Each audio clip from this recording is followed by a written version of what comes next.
अस्सलामु अलैकुम वरहमतुल्लाहि वबरकातुहू। अल्हम्दुलिल्लाह वस्सलातु वस्सलाम अला रसूलिल अमीन, अम्मा बाद।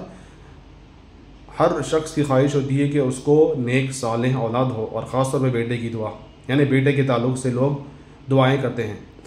अल्लाह सुब्हानहू व तआला ने कुरान पाक में 2 जगह फरमाया है अम्बिया की दुआ जो बेटों के लिए दुआ करते थे। यानी ज़करिया अलैहिस्सलाम ने दुआ की, सूरह अल इमरान में दुआ है, रब्बी हबली मिन लदुनका ज़ुर्रियतन तय्यिबा इन्नका समीउद दुआ। ए मेरे रब, रब का हवाला दिया, रबूबियत का हवाला दिया अल्लाह ताला। रब्बी हबली, मुझे तोहफ़ा दे अल्लाह अपनी तरफ से नेक ज़ुर्रियत का, और बेशक तू दुआ को सुनने वाला है। तो अल्लाह ताला ने ज़करिया अलैहिस्सलाम को यहया अलैहिस्सलाम जैसा बेटा दिया। और इब्राहीम अलैहिस्सलाम ने दुआ की, रब्बी हबली मिनस्सालिहीन, या रब्बी मुझे नेक औलाद दे सालिहीन में से। तो औलाद चाहिए तो अल्लाह ताला के दरबार में आओ, मस्जिद में नमाज़ पढ़ो, सजदे में दुआ करो, किसी और के दर में मत जाओ। अल्लाह अमल की तौफीक दे। आमीन। अस्सलाम वालेकुम।